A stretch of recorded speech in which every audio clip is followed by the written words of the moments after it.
Hello friends, कैसे हैं आप सब। एट्थ क्लास अपने इंडियन पॉलिटी सीरीज़ की फॉर आरएस प्रीलिम्स 2023 के लिए। ठीक है, आज अपन 4 टॉपिक देखेंगे। PM, CM, council of minister at centre and council of minister eight state. ठीक है, ओके। लास्ट वीडियो में मैंने प्रेसिडेंट करा चुका हूँ, गवर्नर हो चुका है, ठीक है, फंडामेंटल राइट हो चुका है, फंडामेंटल ड्यूटीज़ हो चुका है, डीपीएसपी हो चुका है। ठीक है, चीज़ों को पीछे से देखते हुए आइएगा, आगे की क्लास इजीली समझ पाएंगे। और ये एक इम्पॉर्टेंट बात, लास्ट क्लास में एक लास्ट वीडियो डली थी जिसमें मैंने ट्रेंड एनालिसिस किया था। ठीक है, ट्रेंड एनालिसिस किया था मैंने 2013 के पेपर का, 16 का, 21 का और आपका 18 का। ठीक है, ये चारों जो 4 पेपर का जो ट्रेंड एनालाइज हुआ, किस ईयर में कितने क्वेश्चन आए और किस सब्जेक्ट से आए, ठीक है, किस सब्जेक्ट से कितने क्वेश्चन आए किस ईयर में, वो मैंने आपको दिया हुआ है वहाँ पे। तो एक बार उस वीडियो को देख लीजिएगा, वो बहुत हेल्पफुल होगी आपके आरएस प्रीलिम्स 2023 के लिए। क्योंकि मैंने आपको बताया, अगर एक राइट अप्रोच, एक राइट स्ट्रेटेजिक वे में पढ़ोगे तो चीज़ें आसान रहेंगी और सिलेक्शन भी डेफिनेटली होगा ही होगा। क्योंकि मैंने वहाँ पे आपको क्लियरली दिया है भाई, ये राजस्थान वाले पार्ट से या फिर ये इंडिया वाले पार्ट से, ठीक है, इतने क्वेश्चन पूछे हैं इस सब्जेक्ट से इस ईयर में, तो आप उस बेसिस पे अपने सब्जेक्ट को प्रायोरिटाइज कर पाएंगे। ठीक है, और इस समय प्रीलिम से 2.5-3 महीने पहले ये चीज़ बहुत इंपॉर्टेंट है कि किस सब्जेक्ट को पहले पढ़ना है और किस सब्जेक्ट को लास्ट में पढ़ना है। ठीक है, इस चीज़ का बड़ा ध्यान रखें और उसके लिए मैंने आपको ट्रेंड एनालिसिस करा दिया है, तो उस वीडियो को ज़रूर देख लीजिएगा। छोटी वीडियो है, 15-20 मिनट की वीडियो होगी। ठीक है, और 15-20 मिनट आपके लिए आने वाले 2.5-3 महीने में बहुत इंपॉर्टेंट होंगे। ठीक है, नाउ अब अपन बात करते हैं प्राइम मिनिस्टर एंड सीएम पहले। ठीक है, नाउ देखिए, मैं यहाँ पे कंपैरेटिव स्टडी करूँगा पूरी की पूरी। पहले मैं प्राइम मिनिस्टर, फिर सीएम देखेंगे, फिर centre of council of minister देखेंगे एंड फिर स्टेट काउंसिल ऑफ मिनिस्टर देखेंगे। ठीक है, क्योंकि इस तरीके से जब चीज़ों को पढ़ोगे चीज़ें आसानी भी रहेंगी और चीज़ों को लॉन्ग टर्म तक याद कर पाओगे। नहीं तो फिर मैं एक टॉपिक एक बार ले लेता, फिर दूसरा टॉपिक दूसरी बार ले लेता, चीज़ें याद भी कम रहती और टाइम भी बहुत लगता। ठीक है, आपका भी टाइम बहुत लगता, मेरा भी। ठीक है, तो चीज़ों को इस तरीके से करो कि मिनिमम टाइम में मैक्सिमम आउटपुट ले पाओ। ठीक है, नहीं तो फिर करते ही जाओ, वो तो फिर कोई एंड है ही नहीं। और हाँ, एक चीज़ भाई, चैनल को सब्सक्राइब करिए, वीडियो को मैक्सिमम शेयर करिए ताकि और भी स्टूडेंट को इसको बेनिफिट मिले। पूरी फ्री सीरीज चल रही है अपनी आरएस प्रीलिम्स 2023 को लेके। ठीक है, चाहे वो राजस्थान वाला पार्ट हो चाहे इंडिया वाला पार्ट हो। ठीक है, मैक्सिमम शेयर करो, जहाँ हो सकता है अपने ग्रुप में, अपने लाइब्रेरी, अपने रूम पार्टनर, अपने व्हाट्सएप, जहाँ भी आप कर सकते हैं वहाँ करें। एंड सेकंड थिंग, इसकी पीडीएफ टेलीग्राम ग्रुप से ज्वाइन कर लेना, डाउनलोड कर लेना, उसका मैं लिंक जो है डिस्क्रिप्शन में प्रोवाइड करवा दूंगा। ओके, नाउ जैसे मैंने गवर्नर प्रेसिडेंट में कंपैरेटिव स्टडी कराई थी, इस तरीके से यहाँ पर करेंगे। पहले अपन क्या देखेंगे भाई, पहले अपन देखेंगे prime minister and chief minister. ठीक है, इससे पहले किसी भी टॉपिक को चालू करने से पहले आपको ये पता होना चाहिए इस टॉपिक में से क्वेश्चन कितने आए थे। ठीक है, इस वाले पर्टिकुलर टॉपिक में से प्राइम मिनिस्टर से अभी तक एक क्वेश्चन आया है जो कि 2021 में पूछा गया था। ठीक है, इस टॉपिक में से अभी तक सीएम वाले में से, CM and council of minister दोनों को मिला दूँ तो 5 क्वेश्चन आए, और अगर इसमें भी काउंसिल ऑफ मिनिस्टर को मिला दूँ तो इसमें 2 क्वेश्चन और पूछे गए थे। तो ओवरऑल पूरे question council of minister of state and centre and prime minister and chief minister से इस टॉपिक में से टोटली अभी तक 7 to 8 क्वेश्चन पूछे गए। ठीक है, तो इसलिए कहता हूँ चीज़ों को अगर इस तरीके से देखते हुए चलोगे तो आपको पता लग जाए कि इस टॉपिक को अपन को ज़्यादा वेटेज देना है, किसको कम देना है। इसलिए मैंने वो ट्रेंड एनालिसिस किया था ताकि आपको चीज़ें ईजी हो जाएँ। ठीक है, now president is a nominal executive authority. मैंने आपको ये प्रेसिडेंट वाले पार्ट में बताया था कि प्रेसिडेंट बेसिकली है nominal executive authority and prime minister is a real executive authority. All the government action are taken on the name of the president. जितने भी गवर्नमेंट के एक्शन होंगे वो प्रेसिडेंट के नेम पे लिए जाएंगे। ठीक है, लेकिन एक्चुअल रियल पावर किसके हाथ में होती है? Prime minister. ठीक है, council of minister headed by the prime minister. वो मैं आगे डिस्कस करूँगा, ये चीज़ पहले भी डिस्कस हो चुकी थी, गवर्नर वाला और प्रेसिडेंट वाला टॉपिक करवाया था। दूसरे वर्ड में आप ये भी कह सकते हैं, बेसिकली आप president is a head of the state and prime minister is basically a head of the government. ठीक है, head of the state, head of the government, constitutional head कौन होता है, ये सारी चीज़ मैं पहले डिस्कस कर चुका हूँ। ठीक है, सेम चीज़ यही है दोनों में, देख लीजिए प्रेसिडेंट और गवर्नर में। ठीक है, फ़र्क क्या करना है, देखो अगर इस तरीके से पढ़ना है तो एक चीज़ याद रखना, जहाँ भी इसमें सेंट्रल लेवल पे जहाँ प्रेसिडेंट है वहाँ स्टेट लेवल पे गवर्नर कर लेना, और जहाँ भी यहाँ पीएम है वहाँ पे सीएम कर लेना, बस। इससे ज़्यादा कोई डिफरेंस है ही नहीं, मतलब फ़ोटो कॉपी है, भाई भाई हैं। ठीक है, इसलिए मैं कह रहा हूँ चीज़ें आसान रहेंगी और चीज़ें एक लॉन्ग टर्म में याद रहेंगी। हाँ, आर्टिकल कौन सा डिफरेंस है वो मैं बताऊंगा, क्योंकि आपके पीसीएस में आर्टिकल पूछता है, ठीक है, आपके पीसीएस में आर्टिकल पूछता है, और जहाँ डिफरेंस आएगा वो मैं बताऊंगा। और हरदम की तरह सेम थिंग, जो भी रेड कलर में मैंने लाइन, पैराग्राफ, वर्ड जो भी करा है उसको तो वैसे का वैसे याद कर लेना, ठीक है।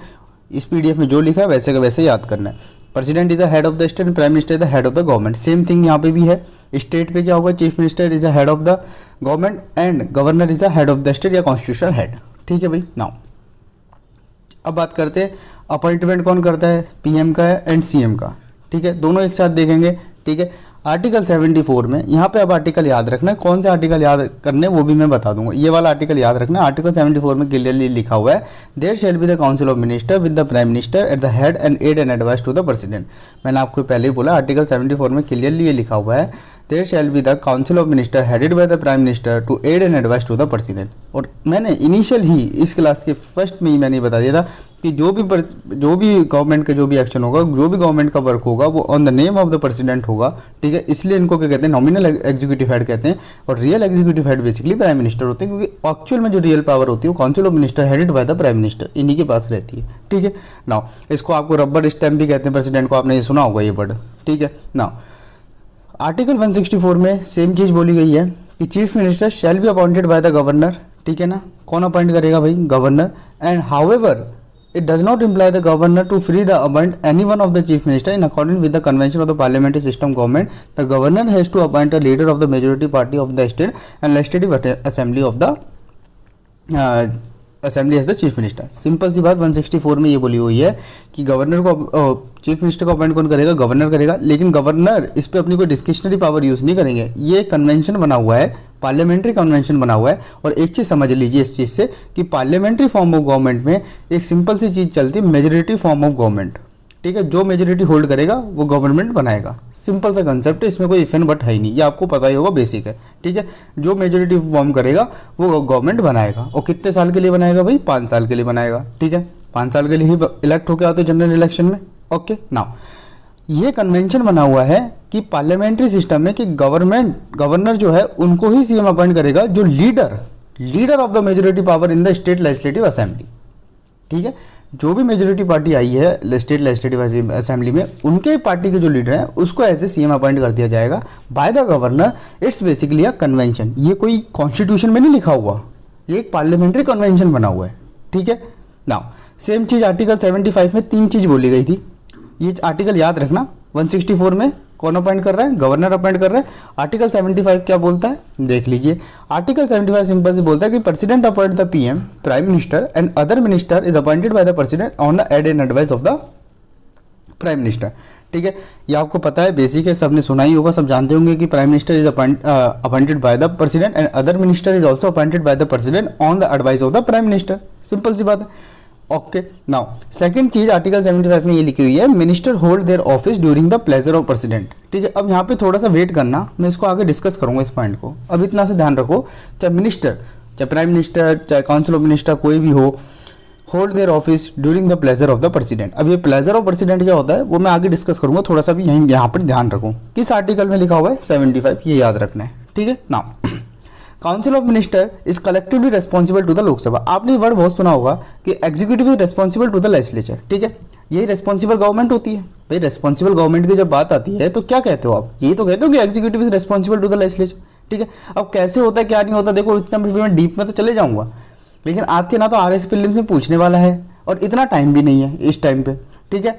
अगर पॉलिटी अगर ढंग से ही करवाने लग जाए ना तो 12-13 लेक्चर में नहीं होती पॉलिटी के फिर लगते हैं कम से कम 45-50 लेक्चर, ठीक है।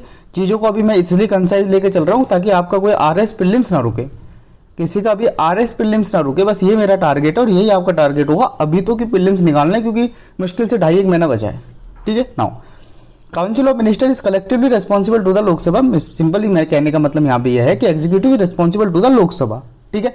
अब यहाँ पे executive responsible not to the parliament. 75 में क्लियरली लिखा हुआ है कि जो भी काउंसिल ऑफ मिनिस्टर होंगे वो रेस्पॉन्सिबल होंगे लोकसभा पे। अब काफी बार स्टूडेंट कंफ्यूज हो जाते हैं कि काउंसिल ऑफ मिनिस्टर और executive is responsible to the parliament. Sir आप स्टेटमेंट ही गलत बोल रहे हो। पार्लियामेंट जब आपने वर्ड बोल दिया तो आपने राज्यसभा और लोकसभा इंक्लूड कर दिया, और आर्टिकल 75 में तो क्लियरली लिखा हुआ है कि जो काउंसिल ऑफ मिनिस्टर होगा वो किसके लिए रेस्पॉन्सिबल होगा, लोकसभा के लिए रिस्पॉन्सिबल होगा, ठीक है, ध्यान रखना चीज़ों को।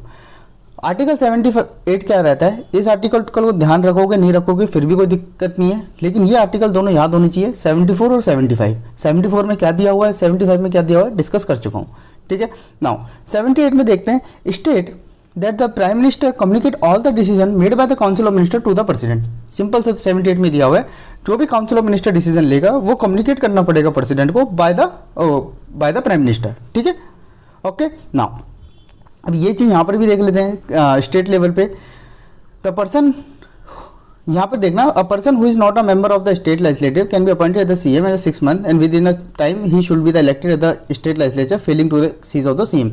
सिंपल सी बात इस पॉइंट पे ली हुई है कि अगर किसी भी मेंबर को आपने एज अ मिनिस्टर चाहे चीफ मिनिस्टर अपॉइंट कर सकते हो अगर वो किसी भी हाउस का मेंबर नहीं है तो, ठीक है। लेकिन उनको 6 मंथ के अंदर किसी ना किसी हाउस का मेंबर बनना पड़ेगा। लाइव एग्जाम्पल था ममता बनर्जी का वेस्ट बंगाल में, देखा होगा, ठीक है। ये चीज मैं आपको बताना चाह रहा हूं कि the person who is not a member of the state legislature can be appointed as the CM for the 6 month. 6 महीने के अंदर आपको किसी ना किसी का पार्ट बनना पड़ेगा। अब चाहे एसएलए का पार्ट बनो, स्टेट लेजिस्लेटिव असेंबली का पार्ट बनो, चाहे एसएलसी का पार्ट बनो, स्टेट लेजिस्लेटिव काउंसिल का। और भाई मैंने पहले भी क्वेश्चन पूछा था, आप लोग मुझे बताएं कि एसएलसी कितने स्टेट में है, काउंसिल कितने स्टेट में है, बताएं। ये कंफ्यूजन था उस स्टूडेंट को काफी कि 6 स्टेट में है कि 7 स्टेट में है। आज बताना मुझे कितने स्टेट में है, ठीक है। नाउ क्या बताता, हाँ, the person who is not a member of the state legislature can be appointed at the CM for the 6 month with in which he should be the elected to the state legislative failing which he ceased to be the chief minister। अगर नहीं बनते 6 महीने के अंदर अगर आप member किसी भी असेंबली के काउंसिल के, तो आपको एज ए चीफ मिनिस्टर की तरह हटा दिया जाएगा, ठीक है। आपको 6 महीने के अंदर बनना ही पड़ेगा अगर आप किसी भी हाउस के मेंबर नहीं हो तो, ठीक है। असेंबली में भी आप मेंबर नहीं हो या काउंसिल में भी मेंबर नहीं हो। सेम चीज यहाँ पर बोली गई। 1997 में सुप्रीम कोर्ट ने क्लियरली कहा, a person who is not a member of the either house of the parliament can be appointed as the prime minister for the 6 months within which he should become the member of either house of the parliament, otherwise cease of the prime minister। Same चीज है, 6 महीने के अंदर बनना पड़ेगा। दोनों house के member नहीं हो, आपको प्राइम मिनिस्टर अपॉइंट कर देंगे, लेकिन 6 महीने में किसी भी हाउस का मेंबर बनना पड़ेगा। अब एक चीज यहाँ पे सुन लेना क्लियरली, आपको मिनिस्टर बनना है, पीएम बनना है, सीएम बनना है, कुछ भी बनना है, ठीक है। उसके लिए एक ही कंडीशन रिक्वायरमेंट है, या तो आप एमपी होने चाहिए या आप एमएलए होने चाहिए।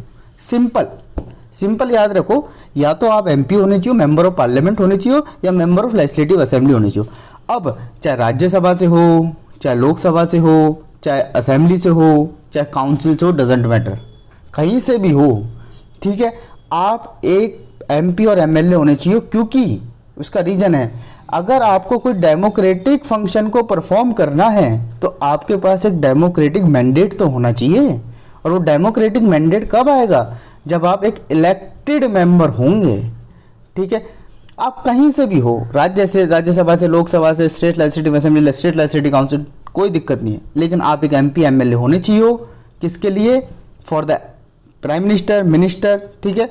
क्योंकि आपको एक डेमोक्रेटिक फंक्शन फॉर्म करना है तो आपके पास एक डेमोक्रेटिक मैंडेट होना चाहिए, आपके पास एक लॉ मेकिंग पावर होनी चाहिए, ठीक है। नाउ नेक्स्ट पॉइंट में मैं ये डिस्कस करने वाला था, इसलिए चीज मैंने पहले बता दी। Constitutionally the prime minister may be a member of any of the house of the parliament, ठीक है। यही चीज मैंने अभी बोली। आप राज्यसभा से भी प्राइम मिनिस्टर बन सकते हो, आप लोकसभा के हो तो भी प्राइम मिनिस्टर बन सकते हो। सिंपल थिंग, आप मेंबर ऑफ पार्लियामेंट होने चाहिए, आप एमएलए होने चाहिए अगर सीएम बनना है तो, ठीक है। अब चाहे आप एसएलए से हो, चाहे आप एसएलसी से हो, कहीं से भी हो, ठीक है। अब मैं लाइव आपको एग्जांपल भी बता देता हूं। 3 प्राइम मिनिस्टर ऐसे हैं जो बेसिकली राज्यसभा के मेंबर थे और वो पीएम रहे इंडिया के। Indira Gandhi 1966, she is a member of the, she was a member of the Rajya Sabha. Deve Gowda, okay, 1996। Manmohan Singh ji 2004 में, basically a member of the Rajya Sabha, ठीक है। ये 3 पर्सन ऐसे थे जो प्राइम मिनिस्टर रहे इंडिया के, और ये कहाँ से थे, राज्यसभा से थे, लोकसभा से नहीं थे। लेकिन जनरली होता यही है कि प्राइम मिनिस्टर जो मोस्टली आप देखोगे जो बनेगा वो लोकसभा से होगा, और जो भी मेजोरिटी पार्टी के जो भी लीडर होंगे उनको as a prime minister appoint किया जाएगा बाय द प्रेसिडेंट। ये पहले ही मैं आपको डिस्कस कर चुका हूँ। लेकिन एक चीज़ ध्यान से सुनना, आरएस में नहीं पूछेगा फिर भी याद रख लो। ब्रिटेन में क्या होता है कि जो भी आप प्राइम मिनिस्टर को आप इलेक्ट कर रहे हो वो लोअर हाउस से ही होगा, वो हाउस ऑफ कॉमन से ही होगा। वहाँ पे लोअर हाउस को बेसिकली हाउस ऑफ कॉमन कहते हैं, ठीक है, हाउस ऑफ कॉमन से ही होगा। लेकिन हमारे यहाँ पे प्राइम मिनिस्टर आपको किसी को बनाना है तो किसी भी हाउस से हो सकता है, राज्यसभा और लोकसभा। अभी मैंने यहाँ पे बताया 3 एग्जाम्पल, इंदिरा गांधी जी, देवी गौड़वे और Manmohan Singh ji from Rajya Sabha. Okay, now chief minister may be a member of the any of the 2 house, same thing, चाहे आप एसएलए से हो, एसएलसी से हो, कहीं से भी हो, सेम पॉइंट यहाँ पे मैंने लिखा है, ठीक है। मैंने क्या बोला, दोनों भाई भाई, पीएम सीएम भाई भाई, 2 कॉपी होगी, फोटो कॉपी होगी, ठीक है। इसलिए देखो चीज़ें भी लॉन्ग टर्म तक याद कर पाओगे, एक चीज़ को ध्यान से समझ लो, दूसरी चीज़ आराम से याद रहेगी, ठीक है। ओथ कौन दिलवाएगा भाई, पीएम, प्रेसिडेंट, भाई प्रेसिडेंट। सीएम कौन दिलवाएगा, गवर्नर, सिंपल चीज़, मैंने रेड मार्क में यहाँ पे कर दिया है, ठीक है।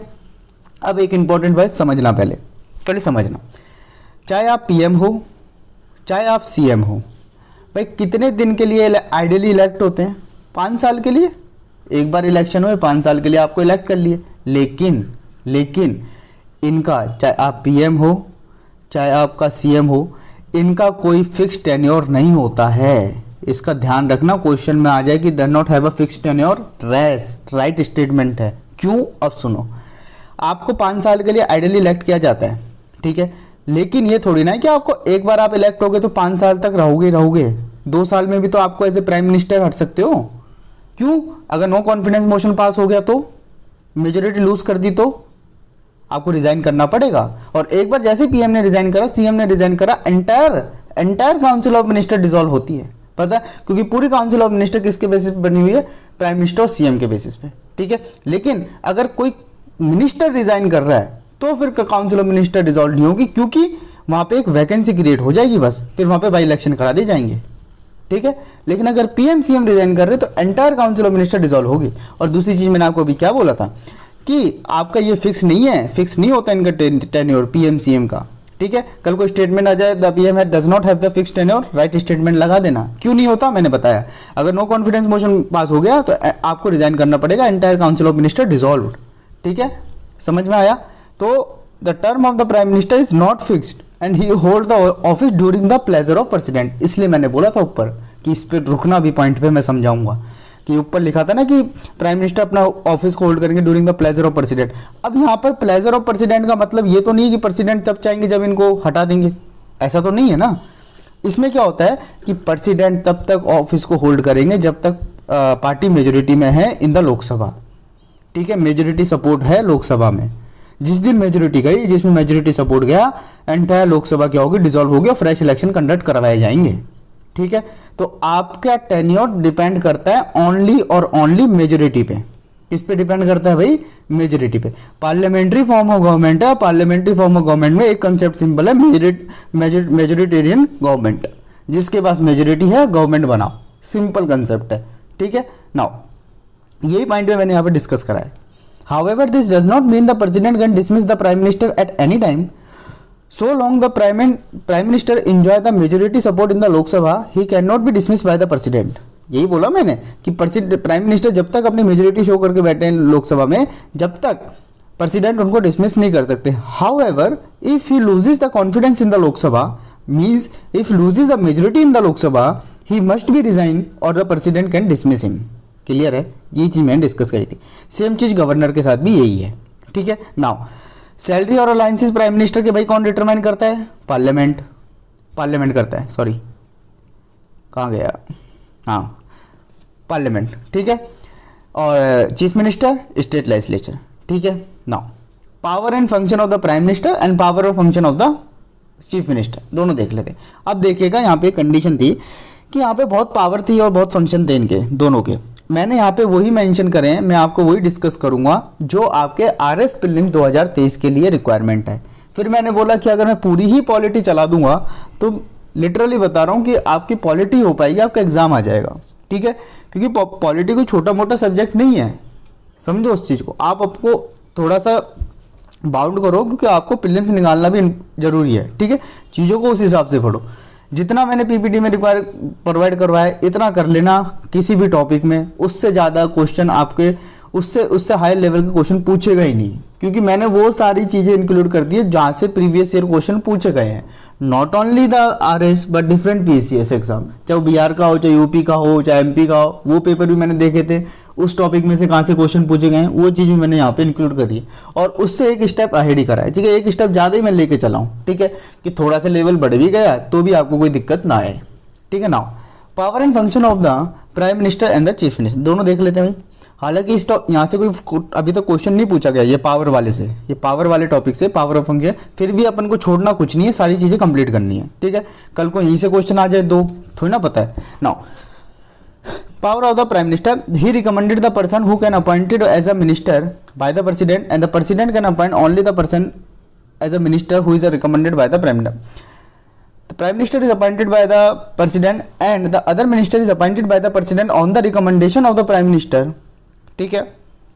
और लेकिन इस कंडीशन में प्रेसिडेंट को उन्हीं लोगों को मिनिस्टर अपॉइंट करना पड़ेगा जो रिकमेंड कर रहे हैं प्राइम मिनिस्टर, ठीक है। इसमें कोई डिस्क्रिशनरी पावर नहीं होती। और आपको एक बता देता हूँ नॉलेज के लिए कि प्रेसिडेंट की खुद की कोई कॉन्स्टिट्यूशनल डिस्क्रिशनरी पावर है ही नहीं, ठीक है। वो अपनी मर्जी से कोई डिसीजन ले ही नहीं सकते, ठीक है, क्योंकि जो भी उनके डिसीजन होंगे, जो भी उनके नेम पे डिसीजन लिए जाएंगे ऑन द ऑर्ड aid and advice of the council of minister. किस आर्टिकल में लिखा हुआ है अभी डिस्कस करा है, किसी को याद है तो कमेंट में बताना, ठीक है। लेकिन प्राइम मिनिस्टर के, सीएम के पास, चीफ मिनिस्टर के पास कुछ डिस्क्रिशनरी पावर होती है, ठीक है। अब वो कौन कौन सी होती है वो आपकी नहीं पूछेगा। नाउ डिस्क्रिशनरी पावर दो तरह की होती है, कॉन्स्टिट्यूशनल डिस्क्रिशनरी पावर और situational discretionary power. Situational discretionary power दोनों के पास है, पीएम के पास भी है, सीएम के पास भी है, ठीक है। Now the governor appoint only those person as a minister who is recommended by the CM, ठीक है, same thing. He second point, he ask the minister to resign or advise the president to dismiss him in case of the different of opinion, ठीक है। Prime minister president से advice कर सकते हैं to dismiss in the case of the opinion, किसको भाई, minister को। किसको डिसमिस करवाना है, मिनिस्टर को। He can ask the minister to resign or advise, he ask the minister to resign or advise the governor to dismiss him in case of the difference of opinion, ठीक है भाई, clear है। Easy point में लिखा है मैंने, कोई इतनी कॉम्प्लेक्स लैंग्वेज नहीं डाली, इजीली समझ पाओगे अगर 2-3 बार इसको रीड कर लोगे, याद हो जाएंगी चीजें, ठीक है। नाउ उसके बाद नेक्स्ट पॉइंट है, ही कैन, इंपॉर्टेंट पॉइंट है, याद रखना, ठीक है। He can bring about the collapse of the council of minister by resigning from the office. यही चीज मैंने आपको पहले ही बता दी है कि जैसे प्राइम मिनिस्टर ने रिजाइन करा, एंटायर काउंसिल ऑफ मिनिस्टर क्या हो जाएगी, कोलैप्स हो जाएगी, डिसॉल्व हो जाएगी। लेकिन किसी भी काउंसिल ऑफ मिनिस्टर के, किसी के मिनिस्टर के रिजाइन करने से entire council of minister dissolve नहीं होती। वहां पे क्या होती है, वहां पे वैकेंसी क्रिएट होती है, ठीक है, वहां पे गवर्नमेंट फॉल नहीं होती। क्योंकि नॉर्मल सी बात है भाई, जो जिस काउंसिल ऑफ मिनिस्टर के जो हेड है एज ए प्राइम मिनिस्टर, उन्होंने अगर चीजें रिजाइन कर दी तो क्या शो कर रहा है ये चीज कि मेजोरिटी नहीं है पार्टी में, और जब मेजोरिटी नहीं है तो सिंपल सी बात है कि आपको मेजोरिटी शो करनी पड़ेगी, क्योंकि गवर्नमेंट तो वही बनाएगा पार्लियामेंट्री फॉर्म ऑफ गवर्नमेंट में जो जिसके पास मेजोरिटी होगी, सिंपल सी बात, ठीक है। नाउ गवर्न स्टेट के केस में क्या है, यही है, he can bring about the collapse of the council of minister by resigning him from the office. Chief minister की बात हो रही है। Since the chief minister is the head of the council of minister, is resignation or death automatically dissolve the council of minister, ठीक है। His resignation or death of any other minister on the other hand merely create the vacancy which the chief minister may or may not be feel like to fill, clear है, वही चीज है जो मैंने आपको समझाया। उसके बाद he is the principal channel to communicate between the president and the council of minister. Council of minister president के बीच में कौन चीजों को कम्युनिकेट करेगा, प्राइम मिनिस्टर। वही चीज यहाँ पे कौन करेगा भाई, सीएम, चीफ मिनिस्टर, ठीक है। He communicate to the president all the decision, मैं ऊपर ही कर लेता हूँ, जो भी डिसीजन काउंसिल ऑफ मिनिस्टर ने लिए हैं, काउंसिल ने लिए हैं, वो सारे के सारे आपको किससे कम्युनिकेट करने पड़ेंगे, प्रेसिडेंट से करने पड़ेंगे, वहाँ किससे करने पड़ेंगे, गवर्नर से करने पड़ेंगे। वो किसकी रिस्पॉन्सिबिलिटी है, पीएम, प्राइम मिनिस्टर की है, प्राइम मिनिस्टर की है, और यहाँ पर किसकी है, सीएम की, चीफ मिनिस्टर की, ठीक है भाई, ओके। इंपॉर्टेंट है, याद रखिएगा यहाँ पे पॉइंट ये वाला। He advises the president with the regard to the appointment of the important office, ठीक है। ये एडवाइस करते हैं प्रेसिडेंट को for the appointment of the important office, जैसे कि कैग हो गया, कंट्रोलर एंड ऑडिटर जनरल हो गया, ठीक है। Chairman of the member of the UPSC हो गया, इलेक्शन कमिश्नर जब चेयरमैन हो गया, फाइनेंस कमीशन हो गया, एंड मैनी मोर, ठीक है। एक चीज याद रखिएगा, जो important constitutional body, non constitutional body, statutory body, इन सब की भाई मैं आपको लिस्ट प्रोवाइड करवा दूंगा टेलीग्राम ग्रुप में, ठीक है। टेलीग्राम ग्रुप ज्वाइन कर लीजिएगा, वहाँ का उसका लिंक जो मैं डिस्क्रिप्शन में प्रोवाइड करवा दूंगा, ठीक है। इंपॉर्टेंट है, काफ़ी बार क्वेश्चन आ जाता है कौन कॉन्स्टिट्यूशनल है, कौन नॉन कॉन्स्टिट्यूशनल है, कौन स्टैट्यूटरी बॉडी है, ठीक है ना। होती क्या है ये मैं आपको फर्दर फ्यूचर लेक्चर में डिस्कस कर दूंगा, ठीक है। कौन सी कॉन्स्टिट्यूशनल बॉडी होती है, कौन सी नॉन कॉन्स्टिट्यूशनल बॉडी होती है, ठीक है। Now, he advises the governor, मतलब CM advises the governor with the regard to the appointment of the advocate general, chairman of the member of the state public service commission, मतलब RPSC, Rajasthan public service commission, भाई RS का exam दे रहे हो, ठीक है, और state election commission, ठीक है। ये चीज़ें याद रखना, ठीक है, ये चीज़ें याद रखना। उसके बाद he advises the president with the regard of the सबलिंगन प्रोग्राम। मैंने आपको ये पहले भी जब प्रेसिडेंट पढ़ाया था तब भी मैंने बताया था कि prime minister advises the president कि समन करो, प्रोरोगेट करो सेशन को। प्रोरोगेट और समन कौन करता है? प्रेसिडेंट करते हैं। इसको एडवाइस कौन करते हैं? पीएम करते हैं, ठीक है। यहाँ पर भी सेम है, गवर्नर करेंगे यहाँ पे समनिंग एंड प्रोरोगेट, पर एडवाइस कौन करेगा? सीएम करेंगे। He can recommend the dissolution of the Lok Sabha to the president at any time, ठीक है। प्राइम मिनिस्टर रिकमेंड कर सकते हैं प्रेसिडेंट को कि भाई लोकसभा को डिसोल्व करो एट एनी टाइम, ठीक है। सेम चीज़ यहाँ है लेजिस्लेटिव असेंबली के साथ, ठीक है, bye the CM. He can dissolution, ये हो गया, ही can recommend the dissolution of the, ये सेम पॉइंट आ गया, सॉरी सेम पॉइंट आ गए दोनों, ये पहले डिस्कस हो गए। ओके, नाउ लास्ट के 2 पॉइंट बड़े इंपॉर्टेंट है भाई, ठीक है, इनको थोड़ी याद कर लेना चीज़ों को, ठीक है। PM is a chairman of the NITI आयोग। नीति आयोग से पहले प्लानिंग कमीशन, और किसी को पता हो तो मुझे ये बताए कि नीति आयोग जो है किस ईयर में फॉर्म हुआ, ठीक है। Now PM is a chairman of the NITI आयोग, chairman of the national integration council, ठीक है, chairman of the inter state council, national water resource council and many more, ठीक है, और भी बॉडीज हैं। और यूनियन गवर्नमेंट का जो चीफ स्पोक्स पर्सन कौन होते हैं भाई? प्राइम मिनिस्टर होते हैं, ठीक है। कल को आ जाएगी यूनियन गवर्नमेंट का चीफ स्पोक्स पर्सन वो प्राइम मिनिस्टर, ठीक है ना। ये पॉइंट बड़े इंपॉर्टेंट है, सारे के सारे प्लीज याद कर लेना, to the point. He is the chairman of the state planning board. State planning board का चेयरमैन कौन है भाई? CM. Vice chairman of, he act the vice chairman of the concern zonal council on the rotation basis, ठीक है, ये करवाएंगे सारा का सारा, ठीक है। He can be a member of the inter state council and governing council of the NITI Aayog, और both headed by the prime minister. आपको ये पता होगा कि इंटर स्टेट काउंसिल और नीति आयोग, अभी बताया मैंने ये वाला, नीति आयोग और inter state council both headed by the prime minister, ठीक है। But the CM is the member of the inter-state council and the governing council of the NITI Aayog. Okay, now he is the chief spokesperson of the state government, ठीक है। State government का जो chief spokesperson कौन होते हैं भाई? CM होते हैं। ओके, नाउ ये इंपॉर्टेंट पॉइंट है, याद रखना। ऐसे कौन कौन से प्राइम मिनिस्टर हैं जो एक्चुअल में पहले सीएम थे? देखो इस तरीके के क्वेश्चन आपके RS में पूछ सकता है, ठीक है, और ऐसे क्वेश्चन पूछे जाते हैं वहाँ पे, ठीक है। कल को पूछ लेगा कि इसमें से कौन कौन से ऐसे पीएम है जो सीएम थे, या कल को ऐसे पूछ लेगा कौन सा सीएम बाद में पीएम बना, ठीक है। तो CM who became the prime minister, 6 ऐसे पर्सन हैं जो पहले सीएम रहे किसी न किसी स्टेट के, बाद में उनको PM as a prime minister as appoint किया गया। मनोहर जी देसाई मुंबई स्टेट में ये सीएम थे, चरण सिंह यूपी में ये सीएम रहे, वीपी सिंह यूपी में ही सीएम रहे, PV नरसिम्हा राव आंध्र प्रदेश में ये सीएम रहे, HD देवे गौड़ा कर्नाटका में सीएम रहे, और आपके लोकप्रिय है नरेंद्र मोदी जी गुजरात में सीएम रहे, ठीक है। और ये 4 टेन्योर तक रहे, 4 टर्म, ठीक है, 4 टाइम, ठीक है। Now became the prime minister after being a CM of the respective state, ठीक है। ईयर मैंने नहीं डाले, ईयर नहीं पूछेगा, याद रखना। मनोहर जी देसाई, चरण सिंह, VP सिंह, PV नरसिम्हा राव गौड़े और नरेंद्र मोदी जी, ठीक है। नाउ 4 आर्टिकल यहाँ पे सीएम वाले पार्ट में, आर्टिकल 74, 75, 77 एंड 78, ये चारों आर्टिकल याद कर लेना, क्योंकि ये सारे आर्टिकल किससे रिलेट कर रहे हैं? आपके प्राइम मिनिस्टर से, और ये आर्टिकल आपके किससे रिलेट कर रहे हैं? सीएम से, चीफ मिनिस्टर से। डायरेक्ट आर्टिकल पूछता है, इसलिए मैंने आर्टिकल आपको एक कंसोलिडेटेड फॉर्म में एक जगह दे दिए, ठीक है भाई। नाउ ये आपका था पीएम, ये था आपका सीएम, क्लियर हो गया। नाउ अब अपन देखते हैं सेंट्रल काउंसिल ऑफ मिनिस्टर और state council of minister. Okay, central council of minister और state council of minister. Now article 74 क्या कहता है भाई? आर्टिकल याद रखना, कि there shall be the council of minister headed by the prime minister, aid and advice to the president, ठीक है। और president exercise his function according to the advice, जो एडवाइस दे दी काउंसिल ऑफ मिनिस्टर ने उसके अकॉर्डिंग ही president को work करना पड़ेगा। 74 में क्लियरली बोला हुआ है। और ये भी चीज़ प्लीज़ याद रखिएगा इस पॉइंट को कि जो एडवाइस दी जाएगी काउंसिल ऑफ मिनिस्टर के द्वारा प्रेसिडेंट को, उसको आप किसी भी कोर्ट में आप इंक्वायरी के लिए नहीं डाल सकते, ठीक है। शैल not B inquired into the any court, in any court, in any court, ठीक है भाई।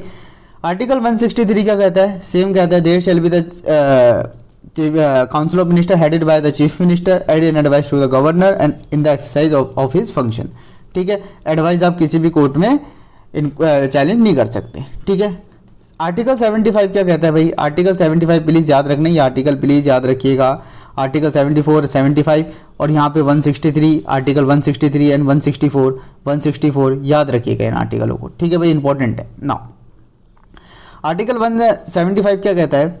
याद रखिएगा, the prime minister shall be appointed by the president, shall be appointed by the president and the other minister shall be appointed by the president on the advice of the prime minister. ये मैंने आपको पहले भी बताया था कि भाई prime minister को कौन अपॉइंट कर रहा है? प्रेसिडेंट। और अदर मिनिस्टर को कौन अपॉइंट कर रहा है? President, on the advice of the prime minister, ठीक है, on the advice of the prime minister, यही हो रहा है ना। यहाँ भी सेम है। 164 क्या कहता है? 164 ये कहता है कि the chief minister shall be appointed by the government, other minister shall be appointed by the governor on the advice of the chief minister. लेकिन यहाँ पे प्लीज इस चीज को ध्यान से देखिएगा और ध्यान से समझिएगा। However in the state of the Chhattisgarh, Jharkhand, Madhya Pradesh, Odisha, there shall be the minister charge of the tribal affair, ठीक है, minister charge of the tribal affair who may be the addition be a charge of the welfare of the scheduled caste and the backward class, ठीक है। ये point थोड़ा सा अलग है यहाँ पे, ओके। नाउ दोनों पॉइंट बहुत इंपॉर्टेंट है जो मैं बताने वाला हूँ। टोटल स्ट्रेंथ जो होनी चाहिए काउंसिल ऑफ मिनिस्टर की वो 15% से ज़्यादा नहीं होनी चाहिए, इंक्लूडिंग द प्राइम मिनिस्टर, ठीक है, including the prime minister, okay. समझ आया बात?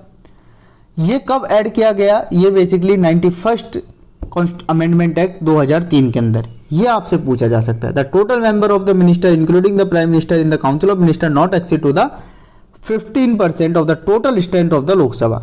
और ये कब ऐड हुआ भाई? 91st constitution amendment act. पहली चीज ये याद रखना, इंपॉर्टेंट पॉइंट है भाई, इंपॉर्टेंट पॉइंट है, ठीक है। नाउ ये वाली चीज भी बहुत इंपॉर्टेंट से याद रखना, अगर आप किसको डिफेक्शन के अंदर में डिस्क्वालीफाई करते हो किसी भी पर्सन को और एडीएल एंटी डिफेक्शन लॉ के शेड्यूल में है, जरा ये मुझे कमेंट में बताना। और ये मैं पहले डिस्कस कर चुका हूँ, अगर कोई बैक से क्लास लगाता आ रहा होगा स्टूडेंट वो इस चीज़ का आंसर दे देगा, लेकिन मुझे बताना कि किस शेड्यूल में एडीएल दिया हुआ है। इस चीज़ का प्लीज़ ध्यान रखना जो मैं बता रहा हूँ कि किसी भी पर्सन को आप डिफेक्शन के अंदर डिस्क्वालीफाई कर रहे हो, वो पर्सन डिस्क्वालीफाई होगा to be appointed as the minister also, ठीक है। ये चीज़ मैंने, और ये चीज़ कब ऐड करी? 91st अमेंडमेंट एक्ट, सेम जो 15% वाला जो कैप लगाई काउंसिल ऑफ मिनिस्टर के, सेम चीज़ यहाँ भी। The member of the either house of the parliament belonging to any political party who is disqualify on the ground of the defection shall also be disqualify to be appointed as the minister. और the provision added कब हुआ? 91st amendment act. यहाँ पर भी same यही है कि total state भाई सीएम को इंक्लूड करके और काउंसिल ऑफ मिनिस्टर की कितनी रहनी चाहिए भाई? 15% रहनी चाहिए, ठीक है ना। बट द नंबर, यहाँ पे चीज याद रखना, इंपॉर्टेंट पॉइंट जो चेंज है, but the number of the minister including the chief minister in the state shall not be less than the 12, not be less than the 12, this provision added to the 95, ठीक है। तो minimum कितना? 15, maximum कितना? 15% से ज़्यादा नहीं होना चाहिए। और किसी भी स्टेट में 12 से कम मिनिस्टर इंक्लूडिंग द सीएम नहीं होने चाहिए, ठीक है भाई। ये चीज़ मैंने यहाँ पे बोली थी कि the total number of the minister including the chief minister in the council of minister in the state shall not be exceed 15% of the total strength of the legislative assembly of the state, but the number of the minister including the chief minister in a state shall not be exceed 15% or not be less than 12, ठीक है। 12% नहीं है, 12 only। This provision कब add किया गया भाई? 91st amendment act 2003, ठीक है। समझ आ गया भाई? कंपैरेटिव स्टडी में इजीली समझ आ रही होंगी चीजें, इजीली चीजों को समझ पा रहे होंगे ना। Member of the either house of the member of either house of the state legislative belonging to any political party who disqualify on the ground of defection, जो अभी मैंने करा discuss, also be disqualified to appoint as a minister। ठीक है। Now ये चीज मैं आपको पहले भी बता चुका हूँ, फिर मैं बता देता हूँ। The council of minister shall be collectively responsible to the Lok Sabha. ठीक है। नाउ इंपॉर्टेंट चीज याद रखिएगा, the minister who is not a member of the parliament, ये पहले भी डिस्कस हो चुका है। कोई भी minister, prime minister, council of minister, कोई भी हाउस का मेंबर नहीं है, उसको आप एज ए मिनिस्टर अपॉइंट कर सकते हैं, लेकिन उसको 6 महीने के अंदर क्या बनना पड़ेगा, किसी भी हाउस का मेंबर बनना पड़ेगा। आपको कोई भी मिनिस्टर बनना है, प्राइम मिनिस्टर, पीएम, सीएम जो भी बनना है, आपको एमपी होना चाहिए और एमएलए होना चाहिए। ठीक है, सिंपल सी बात। ठीक है, आपके पास एक डेमोक्रेटिक मैंडेट होना चाहिए। ठीक है। सैलरी अलाउंसेस कौन डिसाइड करेगा भाई, डिटरमाइन करेगा पार्लियामेंट, यहाँ पे state legislative assembly. Now important है, बहुत इंपॉर्टेंट है, याद रखना। Article 88 right of the minister of the respective house. अब ध्यान रखना, ठीक है, मिनिस्टर के पास, जो भी मिनिस्टर है वो किसी भी हाउस में पार्टिसिपेट कर सकते हैं, किसी भी हाउस में, चाहे वो राज्यसभा का हो, चाहे वो लोकसभा में हो। ठीक है, किसी भी कमिटीज़ में पार्टिसिपेट कर सकते हैं, ज्वाइंट सिटिंग्स में पार्टिसिपेट कर सकते हैं वो। ठीक है, चाहे लोकसभा में भी कर सकते हैं, राज्यसभा में भी कर सकते हैं, लेकिन वो वोट नहीं कर सकते। वोटिंग राइट नहीं है उनके पास। उनके पास वोटिंग राइट उसी ही हाउस में है जिस हाउस के वो मेंबर हैं। ठीक है, पार्टिसिपेट कर सकते हैं, स्पीक बोल सकते हैं, सब काम हो सकता है, लेकिन वोट वो वहीं करेंगे जिस हाउस के वो मेंबर हैं। ठीक है भाई, आर्टिकल 88 में यही बोला गया है और मैंने यहाँ पे यही डिस्कस करा है। ठीक है, सुनिएगा, every minister shall have the right to speak and take a part in the proceeding of the either house, means Lok Sabha and Rajya Sabha, any joint sitting of the house and any committee of the parliament of which he may be a member of the house, member of the committee. But important बात है, but he shall not be entitled to vote. आप vote वहीं कर सकते हो जिस house का member हो, लेकिन आप पार्टिसिपेट किसी भी हाउस में कर सकते हो, किसी भी ज्वाइंट सिटिंग में कर सकते हो, किसी भी कमिटी में कर सकते हो जिस कमिटीज के आप मेंबर हो। ठीक है भाई, इंपॉर्टेंट पॉइंट था, आर्टिकल 88 में क्लियरली दिया हुआ है। ठीक है। नाउ गवर्नर के ओथ कौन है भाई? भैया एक ओथ है ना, 2 तरह की लगती है। ओथ ऑफ ऑफिस एक अलग होती है, ओथ ऑफ सिक्रेसी एक अलग होती है। अब मैं बता देता, 4 पॉइंट में पूरी ओथ होती है, सीएम की, पीएम की, वो मैं डिस्कस कर लेता, नहीं पूछेगा कभी। कौन दे रहा भाई? गवर्नर दे रहे हैं। ठीक है। Now governor shall be administer the oath of the office of secrecy, double हो गया, सॉरी पॉइंट यहाँ पे। ठीक है, ओथ ऑफ सिक्रेसी और to the minister. Salary allowances कौन डिटरमाइन करेगा भाई? State legislative assembly.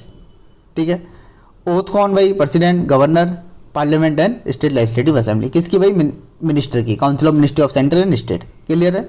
Okay. Now अब समझिएगा, composition of the council of minister. होता क्या है कि जब काउंसिल ऑफ मिनिस्टर की बात करते हैं, काउंसिल ऑफ मिनिस्टर की जब बात होती है तो 3 तरह के मिनिस्टर आते हैं। एक आता है कैबिनेट मिनिस्टर, एक आता है मिनिस्टर ऑफ स्टेट, MOS जिसे कहते हो आप, और एक आता है डेप्यूटी मिनिस्टर। ठीक है, डेप्यूटी मिनिस्टर। एक आता है कैबिनेट मिनिस्टर, एक आता है MOS जिसे मिनिस्टर ऑफ स्टेट कहते हो, एक आता है डेप्यूटी मिनिस्टर। ठीक है, पार्लियामेंट्री सेक्रेटरी एक अलग चीज़ है। ठीक है। नाउ कैबिनेट मिनिस्टर बेसिकली, अब इनका बेसिकली आप डिफरेंस देखेंगे कि इनमें डिफरेंस क्या है। इनका डिफरेंस बेस है रैंक के बेसिस पे, पॉलिटिकल इंपॉर्टेंस के बेसिस पे और इनवॉल्वमेंट के बेसिस पे। ठीक है, कौन कितना पावरफुल है। अब आपको पता है, जैसे जैसे मैं कैबिनेट मिनिस्टर की बात करूंगा ज़्यादा पावरफुल होंगे, मोर इंपॉर्टेंट पॉलिटिकल फंक्शन से करेंगे। ठीक है, ज़्यादा जो इंपॉर्टेंट पॉलिटिकल फंक्शन है वो कैबिनेट मिनिस्टर के करेंगे, वो उनके थ्रू जो है मेजर डिसीजन और इंपॉर्टेंट डिसीजन लिए जाएंगे। उसके बाद जो MOS जो होते हैं, मिनिस्ट्री ऑफ स्टेट जो होते हैं, ठीक है, वो थोड़े कम पावर में आ जाते हैं, थोड़ी कम रैंक में आ जाते हैं, और डेप्यूटी मिनिस्टर थोड़े और कम रैंक में आ जाते हैं। ठीक है ना, समझ में आया? नाउ ये किसका है? Council of minister consist the 3 category of minister. Okay, अब एक एक मैं आपको बता देता हूँ, पूछेगा नहीं, फिर भी थोड़ा सा समझ लो।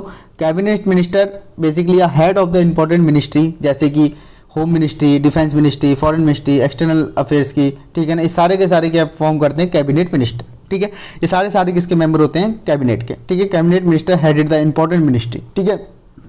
नाउ मिनिस्ट्री ऑफ स्टेट की बात करें, MOS की बात करें, बेसिकली कैन आइदर बी या गिवन, इनको या तो इंडिपेंडेंट चार्ज दे दिया जाता है MOS वाले को, मिनिस्ट्री ऑफ स्टेट वाले को। ठीक है, या फिर इनको किसी भी से भी, बेसिकली किसी भी मिनिस्ट्री, कैबिनेट मिनिस्ट्री से अटैच कर दिया जाता है। ठीक है, इतनी डिटेलिंग में आपसे नहीं पूछेगा, फिर भी मैं आपको बता रहा हूँ, ध्यान रखिए चीज़ों को। The minister of a state can either be given a independent charge या can be attach to a cabinet ministers.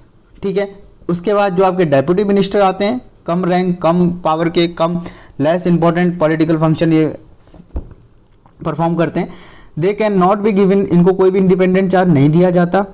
They are attach to the cabinet minister और द मिनिस्टर ऑफ स्टेट, इनको कैबिनेट मिनिस्टर या MOS के साथ attach किया जाता है। ये बेसिकली क्या करते हैं, इनको असिस्ट का काम करते हैं, to assist them in administrative, political and parliamentary duties. ठीक है, तो डेप्यूटी मिनिस्टर्स का क्या काम है, डेप्यूटी मिनिस्टर का बेसिकली असिस्ट करने का काम है to the cabinet minister and the minister of state for administrative, political and parliamentary duties के लिए। ठीक है, इंपॉर्टेंट पॉइंट याद रखना, they are not a member of the cabinet and do not attend the cabinet meeting. ठीक है, तो most powerful और मोस्ट इंपॉर्टेंट डिसीजन कौन लेते हैं भाई, वो लेते हैं कैबिनेट मिनिस्टर।